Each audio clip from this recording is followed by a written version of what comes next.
Columbia Broadcasting System and its affiliated stations present Orson Welles and the Mercury Theater on the air in The War of the Worlds by H.G. Wells.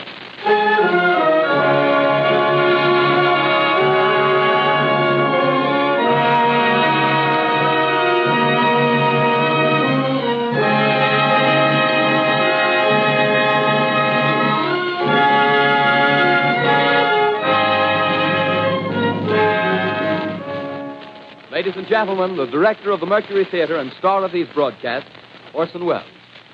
We know now that in the early years of the 20th century, this world was being watched closely by intelligences greater than man's, and yet as mortal as his own. We know now that as human beings busied themselves about their various concerns, they were scrutinized and studied, perhaps almost as narrowly as a man with a microscope might scrutinize the transient creatures that swarm and multiply in a drop of water. With infinite complacence, people went to and fro over the earth about their little affairs, serene in the assurance of their dominion over this small, spinning fragment of solar driftwood, which by chance or design, man has inherited out of the dark mystery of time and space.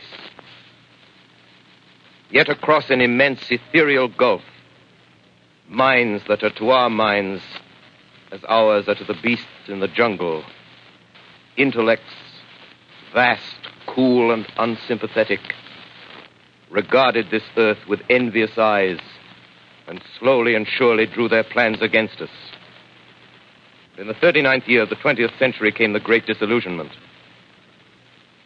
It was near the end of October. Business was better. The war scare was over. More men were back at work. Sales were picking up. On this particular evening, October 30th, the Crosley service estimated that 32 million people were listening in on radios. For the next 24 hours, not much change in temperature. A slight atmospheric disturbance of undetermined origin is reported over Nova Scotia, causing a low-pressure area to move down rather rapidly over the northeastern states, bringing a forecast of rain accompanied by winds of light gale force. Maximum temperature 66, minimum 48. This weather report comes to you from the Government Weather Bureau. We take you now to the Meridian Room in the Hotel Park Plaza in downtown New York, where you will be entertained by the music of Raymond Raquello and his orchestra.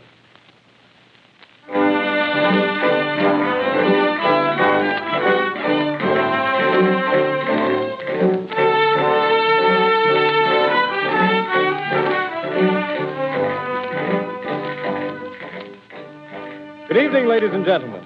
From the Meridian Room in the Park Plaza Hotel in New York City, we bring you the music of Raymond Raquello and his orchestra. With a touch of the Spanish, Raymond Raquello leads off with La Comparsita.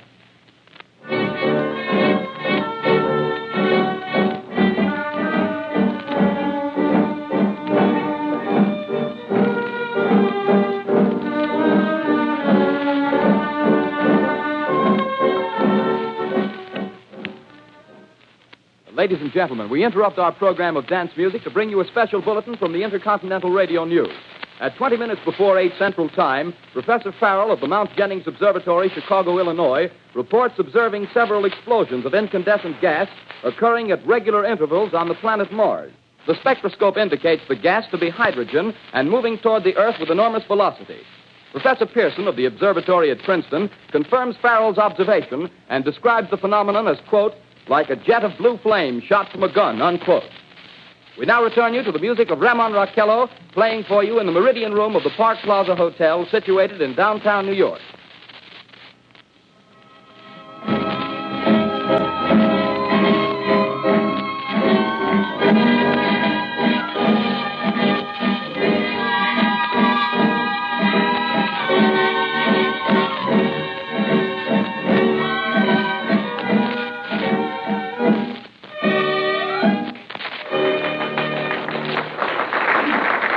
And now a tune that never loses favor, the ever-popular Stardust, Raymond Raquello and his orchestra.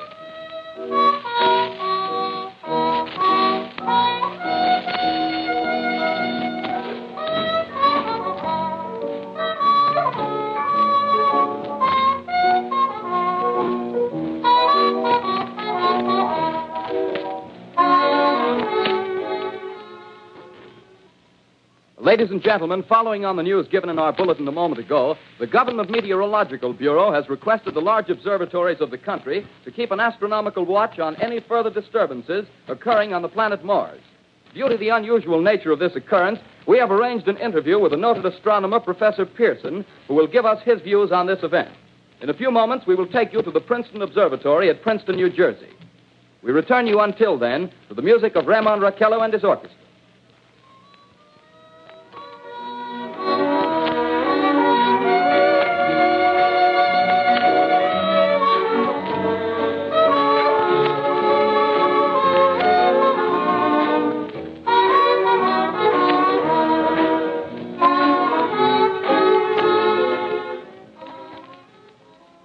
We are ready now to take you to the Princeton Observatory at Princeton, where Carl Phillips, our commentator, will interview Professor Richard Pearson, famous astronomer. We take you now to Princeton, New Jersey. Good evening, ladies and gentlemen. This is Carl Phillips speaking to you from the observatory at Princeton. I'm standing in a large semicircular room, pitch black except for an oblong split in the ceiling. Through this opening, I can see a sprinkling of stars that cast a kind of frosty glow over the intricate mechanism of the huge telescope. The ticking sound you hear is the vibration of the clockwork. Professor Pearson stands directly above me on a small platform, peering through the giant lens. I'll ask you to be patient, ladies and gentlemen, during any delay that may arise during our interview. Besides the ceaseless watch of the heavens, Professor Pearson may be interrupted by telephone or other communications. During this period, he is in constant touch with the astronomical centers of the world. Professor, may I begin our questions? Any time, Mr. Phillips. Professor, would you please tell our radio audience exactly what you see as you observe the planet Mars through your telescope? Nothing unusual at the moment, Mr. Phillips. A red disk swimming in a blue sea. Transverse stripes across the disk. Quite distinct now because Mars happens to be at the point nearest the Earth, in opposition, as we call it. In your opinion, what do these transverse stripes signify, Professor Pearson? Not canals, I can assure you, Mr. Phillips. They... Although that's the popular conjecture of those who imagine Mars to be inhabited. From a scientific viewpoint, the stripes are merely the result of atmospheric conditions peculiar to the planet. Then you're quite convinced, as a scientist, that living intelligence as we know it does not exist on Mars? I should say the chances against it are 1,000 to 1. And yet, how do you account for these gas eruptions occurring on the surface of the planet at regular intervals? Phillips, I cannot account for it. By the way, Professor, for the benefit of our listeners, how far is Mars from the Earth? Approximately 40 million miles. Well, that seems a safe enough distance. Just a moment, ladies and gentlemen. Someone has just handed Professor Pearson a message. While he reads it, let me remind you that we are speaking to you from the observatory in Princeton, New Jersey, where we are interviewing the world-famous astronomer, Professor Pearson. One moment, please. Professor Pearson has passed me a message which he has just received. Professor, may I read the message to the listening audience? Certainly, Mr. Phillips. Ladies and gentlemen, I shall read you a wire addressed to Professor Pearson from Dr. Gray of the Natural History Museum, New York. Quote, 9:15 p.m. Eastern Standard Time. Seismograph registered shock of almost earthquake intensity occurring within a radius of 20 miles of Princeton. Please investigate. Signed, Lloyd Gray, Chief of Astronomical Division. Unquote. Professor Pearson, could this occurrence possibly have something to do with the disturbances observed on the planet Mars? Hardly, Mr. Phillips. This is probably a meteorite of unusual size, and its arrival at this particular time is merely a coincidence. However, we shall conduct a search as soon as daylight permits. Thank you, Professor. Ladies and gentlemen, for the past 10 minutes, we've been speaking to you from the observatory at Princeton, bringing you a special interview with Professor Pearson, noted astronomer. This is Carl Phillips speaking. We are returning you now to our New York studio.